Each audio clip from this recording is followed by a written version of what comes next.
Belajar tahsin Quran bersama Ustaz Muhammad Zikwan Nahri, Metra di Masjid Raya Parker episode 2. Dan mengajarkan kannya. Insya Allah kita termasuk umat Nabi yang paling baik. Insya Allah. Ya bunda. Bismillah. Di dalam belajar Al-Quran ini, belajar ilmu tajwid itu hukumnya wajib karena salah satunya sah dan tidak sahnya sholat kita kalau Al-Fatihah kita sempurna. Al-Fatihah kita benar.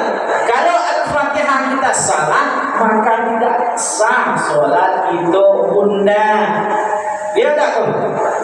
Al-Fatihah ini bagian Al-Quran enggak? Bukan bagian lagi, bahkan Ummul Quran, ibunya Al-Quran, yaitu Al-Fatihah. Memegang Al-Quran harus berwudu terlebih dahulu. Makanya orang yang junub tidak boleh memegang Al-Quran. Orang haid tidak boleh memegang Al-Quran. Orang haid tidak boleh membaca Al-Quran. Menurut ulama Kufah lain lagi, menurut ulama Basrah lain lagi. Intinya apa? Intinya kalau membaca Bismillahirrahmanirrahim dikaji menurut ilmu fikih ada 5 hukum. Yang pertama wajib, yang kedua sunnah, yang ketiga haram, yang keempat makruh, yang kelima mubah harus. Wajib membaca Bismillahirrahmanirrahim sepakat ulama salafus saleh. Baik dari Imam Maliki Imam Maliki maupun Imam Syafi'i ataupun Imam Hanafi ataupun Imam Ahmad bin Hanbal sepakat Bismillahirrahmanirrahim ini hukum membacanya wajib ketika di dalam sholat membaca Al-Fatihah. Tapi ada menurut Imam Malik Bismillahirrahmanirrahim ini harus disirkan. Menurut Imam Syafi'i harus dijaharkan. Itu ikhtilafnya ulama. Namun sepakat ulama semuanya Bismillahirrahmanirrahim ketika membaca Al-Fatihah di dalam sholat hukumnya wajib, tidak bisa dibantah. Understand? Alhamdulillah. Dapat tuh ilmu cik benar. Itu kan ilmu itu benar.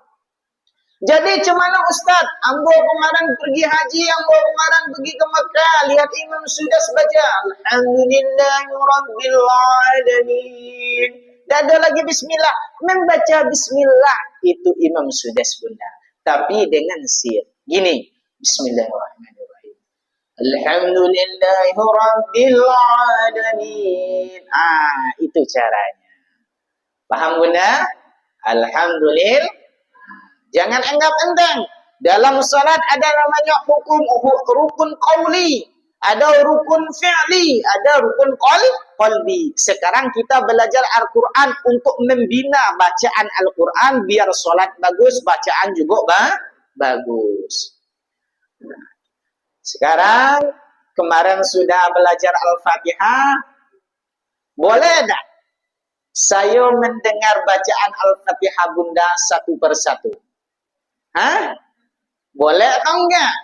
Sebenarnya belajar tahsin itu gitu bunda. Bukan hamba yang banyak bercakap, tapi bunda yang banyak membaca. Ambo menyimak, mendengar mana yang salah, ambo benarkan. Itu tahsin namanya. Beda dengan ceramah. Ambo yang ngomong, bunda yang mendengar. Tuh. Cemana bunda? Mau enggak baca Al-Fatihah satu-satu? Boleh kan? Ambo tak ada nyuruh ni bunda. Lagi pula kata pula, Ustaz ni congkak ni nyuruh orang tua baca. Ada. Ambo mendengar, insya Allah mungkin bunda sudah bagus Al-Fatihahnya semua. Alhamdulillah. Takut ada di antara kita, teman kita yang masih salah. Kita saling mengingatkan satu sama yang lain. Ta'awanu 'alal birri wat taqwa wala wa ta'awanu 'alal ismi wal 'udwan. Itu perintah Al-Qur'an. Ayo, dari siapa dulu belajar tahsinnya? Tahsin Al-Fatihah jangan dianggap remeh. Ambo belajar tahsin 3 bulan baru tuntas. 3 guru, ulama, seorang hafiz baru tuntas. gimana makhrijul hurufnya, sifatul hurufnya. Nah, insya Allah berkah membaca Al-Fatihah dan mendapatkan ilmu tahsin Al-Fatihah ini. Dari siapa dulu mulai? Sebelah kanan atau sebelah kiri? Ambo kok takut nanti suruh nanti bunda marah sama ambo. Makanya ambo tanya, dari mana dulu? Suka-sukalah. Ayo kita ngambil sunnahnya dari sebelah kanan. Jadi ibunda sana dulu. Kalau dari sini saya sebelah kanan, bunda ngadap kiblat dari sebelah kanan gini. Dari sini. Ibunda. Bagusnya pakai mic, bagusnya. Ambo dengar, semuanya dengar. Iya nggak apa-apa bunda. Itu belajar tahsin gitu bunda. Bunda harus banyak membaca, ambo harus banyak mendengar. Itu tahsin namanya. Kan kita belajar tahsin, bukan ceramah. Kalau ceramah, ambo ngomong, bunda cukup dengar kan, gitu.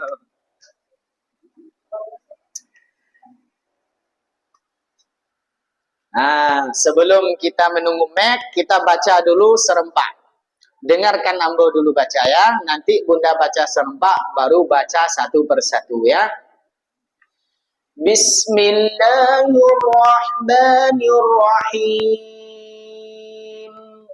Rahim.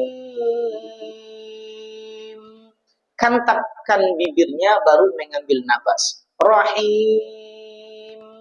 Jangan rahim. Jangan ngambil nafas kecuali bacaan sudah selesai.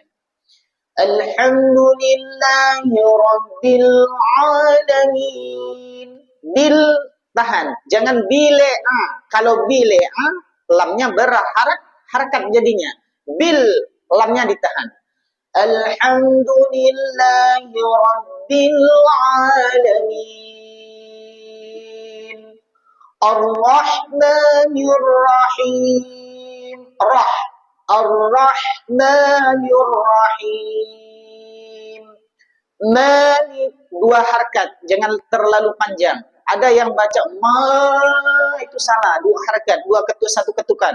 Satu alif, dua ketukan. Maliki yaumiddin.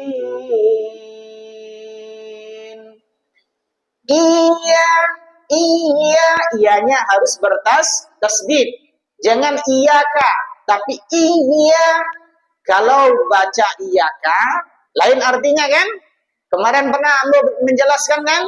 Menurut Imam Jalaluddin As-Sayuti dan Jalaluddin Al-Mahalli, di dalam tafsir Jalalainnya menerangkan, jika orang membaca iyaka dengan apa bahasanya? Dengan sengaja, ianya tidak ditasdidkan, maka hukumnya haram. Nah, itu menurut ulama besar, itu bukan menurut ambo, bukannya. Iyyaka na'budu wa iyyaka nasta'in. Iyanya pakai tasdid kan ya, bunda ya? Kalau iyyaka artinya kepada Allah Subhanahu wa ta'ala. Kalau iyanya tidak ditasdidkan, iya namanya. Iya bimakna nahar. Nahar itu bimakna matahari, bimakna yang terang. Jadi hanya kepada matahari kita menyembah. Itu artinya salah. Makanya ulama mengharapkan beda dikit hurufnya beda artinya. Qalbun dengan kalbun. Qalbun artinya hati, kalbun artinya anjing. Beda qaf dan kaf aja. Qalbun dan kalbun. Qalbun artinya hati, kalbun artinya anjing. Iyaka kepada Allah, iyaka kepada matahari. Itu pentingnya tahsin. Iyyaka na'budu wa iyyaka nasta'in. Ihdinas siratal mustaqim. Qaf bunda, tarik ke dalam. Mustaqim. Siratal ladzina an'amta 'alaihim. Boleh berhenti di situ.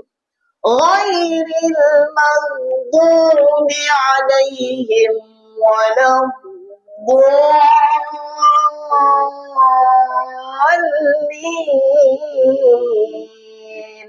Dot itu harus menggelumpal. Walau tidak ada yang fasih menyebut dot di sini ya Bunda ya.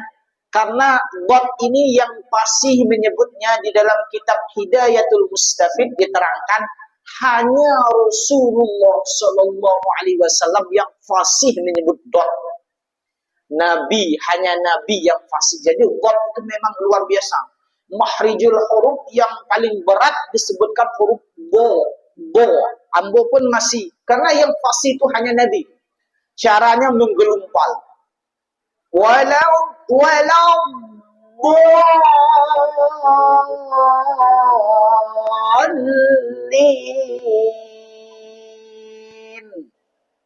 Nah, gitu ya Bunda ya. Ayo kita baca sampai nanti baru baca satu. Insya Allah sebelum Isya kita sudah dapat bagian, sudah baca semua. 1, 2, 3. Bismillah.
Nah, mulai dari Bunda sebelah kanan. Pakai mic Bunda ya, biar Ambo dengar. Niat kita belajar. Khairukum man ta'allamal Qur'an wa 'allamahu. Sebaik-baik umatnya Rasulullah itu ialah belajar Al-Quran dan mengajarkannya. Insya Allah kita termasuk umat Nabi yang paling baik. Insya Allah. Ya Bunda. Bismillahirrahmanirrahim.